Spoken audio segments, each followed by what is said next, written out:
Morning everybody. Might be slightly late this morning. I'm in a different time zone. I'm actually on the Gold Coast of Australia. I am here for until Wednesday afternoon. I'm attending the Retirement Villages Association conference here.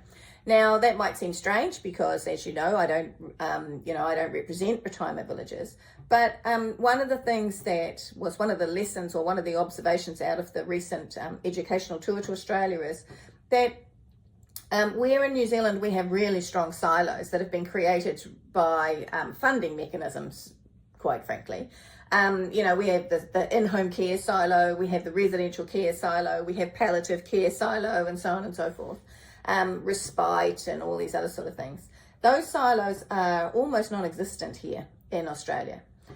So if you are a provider, a certified provider, and you can show the appropriate authorities that you can deliver in-home care or you can deliver residential care or respite care or palliative care, etc., then you have the opportunity to actually deliver that care for Australians who need them. So one of the lessons or observations to come out of that trip was we really do need to break down our silos over in New Zealand. We don't have enough people to deliver the care required to the large wave of New Zealanders that are going to need support over the next 50-year period.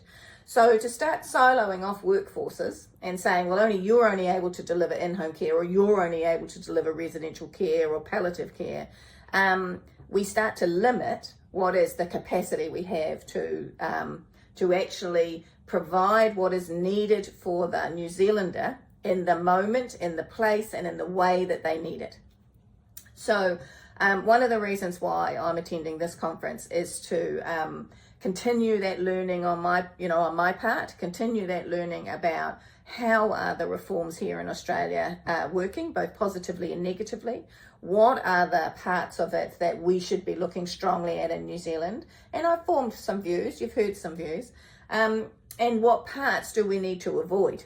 And how do we get, what sort of tips and hints can I get from those here in Australia that got their government to actually change direction or start to invest in the appropriate places? What tips and hints can I get from them about how to use that when I return to New Zealand? On Wednesday, however, I'm going to be flying to Sydney, and it's because there's another conference that I'm going to, and it's the Aged Care Week conference. And that's 100% about the aged care industry.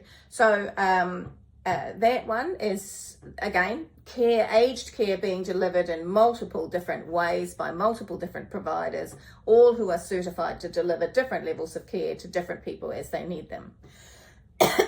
There's also quite a few sections on technology and how is technology being used to enhance what is a very human environment. So there will never, I think if we're doing our job well, we being, civilization, if we're doing our job well, a machine will never replace a human being that cares.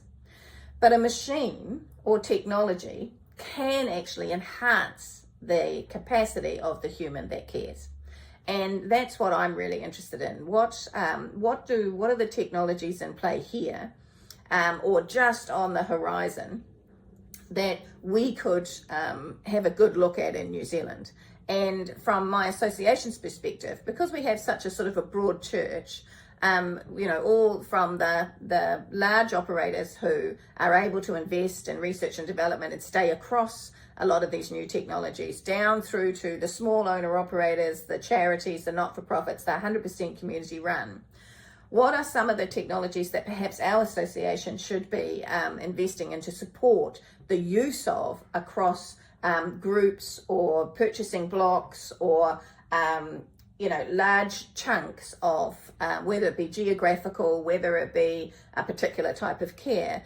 Are there any ways that we at our association could invest in things that would help support and lift the delivery and the capacity of our members in what is still going to be, regardless of how much we do, a very, very intense period of time as we see the wave of older New Zealanders coming through?